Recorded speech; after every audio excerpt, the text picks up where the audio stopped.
ഐക്യരാഷ്ട്രസഭയുടെ പൊതുസമ്മേളനത്തെ അഭിസംബോധന ചെയ്തുകൊണ്ട് നമ്മുടെ വിദേശകാര്യ മന്ത്രി എസ് ജയശങ്കർ നടത്തിയ ഒരു പ്രസ്താവന പാകിസ്ഥാൻ ഒരേ സമയം തന്നെ ഞെട്ടലും ഭയവും ഉളവാക്കുന്നു. കഴിഞ്ഞ ദിവസം പ്രധാനമന്ത്രി ജമ്മു കാശ്മീരിനെ കുറിച്ച് നടത്തിയ പരാമർശത്തിൽ ഇന്ത്യൻ പ്രതിനിധി വലിയ രീതിയിൽ തന്നെ പ്രതിഷേധം അറിയിച്ചപ്പോൾ അതിന് തൊട്ടു പിന്നാലെ എത്തിയ വിദേശകാര്യമന്ത്രി പറഞ്ഞത് ഇന്ത്യയുടെ നിലപാട് ഞങ്ങൾ വ്യക്തമാക്കാൻ ആഗ്രഹിക്കുന്നു എന്ന് പറഞ്ഞുകൊണ്ടാണ് അദ്ദേഹത്തിൻ്റെ പ്രസംഗം ആരംഭിച്ചത്. അദ്ദേഹം പറയുന്നു, കഴിഞ്ഞ ദിവസം ഇവിടെ വിചിത്രമായ ചില വാദങ്ങൾ പാകിസ്ഥാൻ ഉയർത്തുന്നത് കണ്ടു. ഞങ്ങളേതായാലും ഞങ്ങളുടെ നിലപാട് വ്യക്തമായി തന്നെ പറയാൻ ആഗ്രഹിക്കുന്നു. പാകിസ്ഥാനുമായി ഞങ്ങൾക്ക് ആകെ ഒരു പ്രശ്നമുള്ളത്, അതായത് ഒരേ ഒരു പ്രശ്നമുള്ളത് POK കുറിച്ച് മാത്രമാണ്, പാക് അധിനിവേശ കാശ്മീരിനെ കുറിച്ച് മാത്രമാണ് ചർച്ച ചെയ്യാനുള്ളത്. കാരണം ഞങ്ങളുടെ ഭൂമി, ഇന്ത്യയുടെ ഭൂമി അധീനപ്പെടുത്തിയിരിക്കുന്നത് പാകിസ്ഥാനാണ്.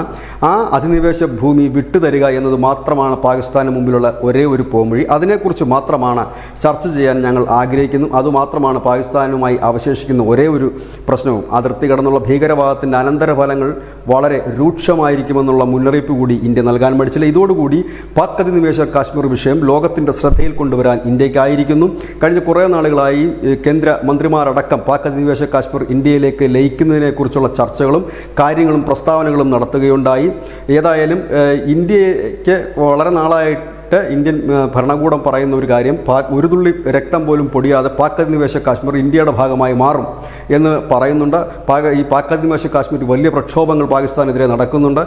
ഈ കുറച്ച് നാളുകൾക്ക് മുമ്പ് പാക് ഹൈക്കോടതി തന്നെ പറഞ്ഞത് പാകിസ്ഥാൻ്റെ നിയമവുമായി അല്ലെങ്കിൽ ഭരണഘടനയുമായി യാതൊരു ബന്ധവുമില്ലാത്ത ഒരു പ്രത്യേക പ്രദേശമാണ് പാക് അധിനിവേശ കാശ്മീർ എന്ന് പറയുന്നതോടുകൂടി കാശ്മീരിനപ്പുറത്തേക്ക് പാക് അധിനിവേശ കാശ്മീർ ഐക്യരാഷ്ട്രസഭയിലടക്കം കൊണ്ടുവരികയും ലോകത്തിൻ്റെ ശ്രദ്ധ നേടാൻ കഴിയുകയും ഇന്ത്യക്ക് ചെയ്തിട്ടുണ്ട്. ഇതുതന്നെയാണ് പാകിസ്ഥാൻ ഭയക്കുന്നത്. ഇന്നല്ലെങ്കിൽ നാളെ പാക് അധിനിവേശ കാശ്മീരിൽ ഇന്ത്യ കടന്നു കയറുന്നതിൻ്റെ മുന്നൊരുക്കമായിട്ടാണ് ഈ പ്രസ്താവനയെ പലരും വിലയിരുത്തുന്നത്. News desk news India Malayalam.